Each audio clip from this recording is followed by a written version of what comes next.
नमस्कार, मी शिवानी लकडे. Pune prime news मध्ये आपलं स्वागत. नागपूरमध्ये उपमुख्यमंत्री देवेंद्र फडणवीस यांनी आज 10 ऑगस्टला पत्रकारांशी संवाद साधला. यावेळी बोलताना महाविकास आघाडी सरकारच्या काळात भाजप नेत्यांना अक्षरशः जेलमध्ये टाकण्यासाठी काही अधिकाऱ्यांना सुपारी दिली होती असा आरोप देवेंद्र फडणवीस यांनी केला. यासोबतच मला आणि भाजपच्या नेत्यांना अटक करण्यासाठी अनेक प्रयत्न झाले, परंतु सर्व षडयंत्रांचा पर्दाफाश केला असंही ते म्हणाले. मी एवढंच सांगेन की त्यांनी मला अटक करण्याच्या संदर्भात आणि भाजपच्या नेत्यांना अटक करण्याच्या संदर्भात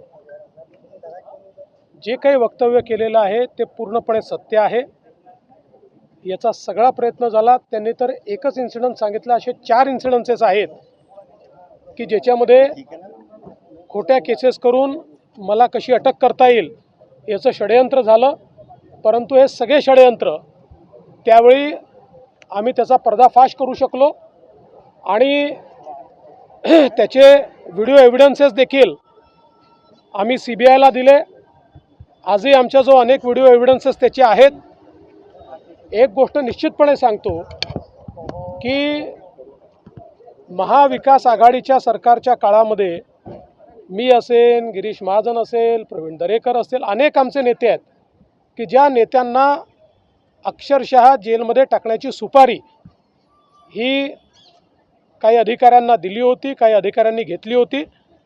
परंतु ते करू शकले नाहीत, कारण अनेक चांगले अधिकारी होते की ज्यांनी त्यावेळी त्या स्तरावर अशा प्रकारच्या खोट्या केसेस करायला नकार दिला. पाहत रहा पुणे प्राईम न्यूज.